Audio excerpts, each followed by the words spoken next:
was not satisfied with these non-films because they were brief relationships that did not go anywhere. What I wanted to do was create intimacy. That is, a situation in which anything is permissible, where people feel that secure. I didn't want to connect this intimacy with romance or sex because that would set limits. But that anything is permissible did mean a wide open, erotic freedom. So I started looking for some other way to work with people. I tried to cast a play, but I couldn't find enough people. I started thinking of an intimate theater where the line between audience and actors would be erased.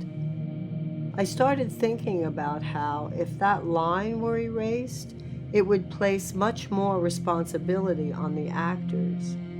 They would have to dare to trick the audience into the intense, magical state. I divided my work, the word work is weird, it is like playing, into two parts. The first part is played in real life. For instance, I go up to a person on a street and ask him to be in some project which may contain some nudity and physical play. The nudity and physical play as an idea in this context is a great tool to get under the polite chatter surface to the more meaningful stuff, which is, after all, the aim of the piece. I can see this kind of piece lasting anywhere from a few seconds to several hours. The second part is a piece in a controlled space, such as my studio, in which there is a form going on, giving the person a reason to be there with me.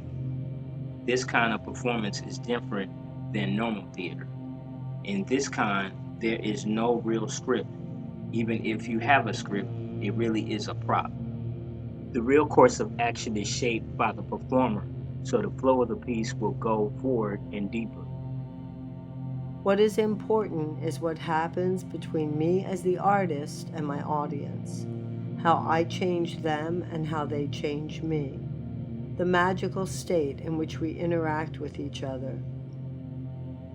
I, as the performer, must create around the people by playing for and to them, by letting the performance take me over and guide me, even when it looks like the other people are doing all of the action. The ultimate goal in my performance is to create a reality, not an illusion, of the performance which I and the audience are in, even if I have to use illusions to get to this reality. This raises the question of manipulation. Almost any time you perform to an audience, you manipulate the audience. Let's get beyond the negative connotation of the word manipulate. People go to the theater, movies, concerts, dance companies, etc., to have their emotions manipulated. They come into the performance area with a willingness to be manipulated by the artists within certain limits. But in my performances, the ones which are not divided from the rest of life by a theater or a stage, there is no way to tell the person he is entering a performance. When I have a formal structure, a theater space, and a set time ending, what is really going on is not what is said to be happening. Also, it is a reality that is hopefully being created. People will be affected, infected, and effected by this reality. Once the self-trust is in place, the next issue is vulnerability. As the performer, I have to be vulnerable. Even in pieces where it appears I am totally in control and have complete power. Without this self-trust and vulnerability, what I am trying to do would fall flat.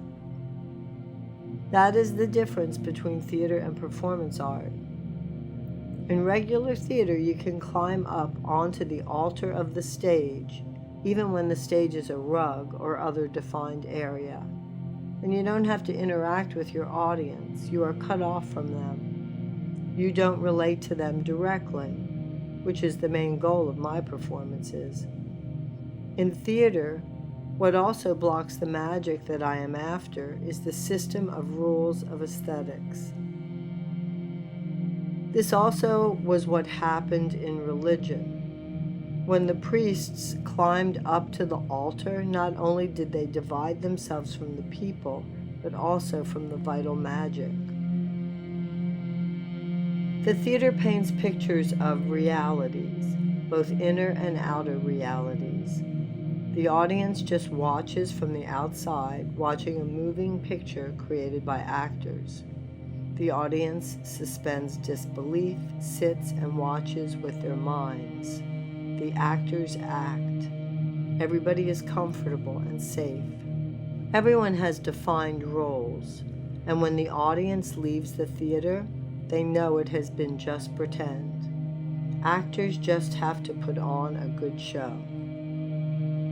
As a performer, I have to be able within myself to do anything that I feel necessary to create the magic of the performance without stopping to check my motives. This is the self-trust. The self-trust creates vulnerability. The performer has to take responsibility for his audience. This runs from their physical well-being while they are in the performance to not taking them out on a limb and leaving them there. A moral gray area is left after the performance, and they go back to the normal world. And they freak out because of the conflict between the two realities. In my mind, the freak out is an opening of doors, which is the aim of the performance. But what people does when the doors are open is his responsibility. In the performance, I have to involve myself with the audience, person to person. I have to follow whatever feeling I have in the moment, doing whatever it takes to draw the audience deeper. This is what I mean by vulnerability. It does have a certain ruthless quality to it. I somehow stumbled upon a book, Environmental Theater by Richard Schechner, a book about a theater of active involvement and participation, of nudity and intimate physicality, of risk-taking and change.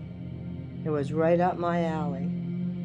Richard's insights and experiments were inspiring to me. But it seemed to me the performance group of Richard's was not well versed in or committed to a living communal intimacy, so they retreated from the edge when they were expected to live the personal intimacy they were acting out.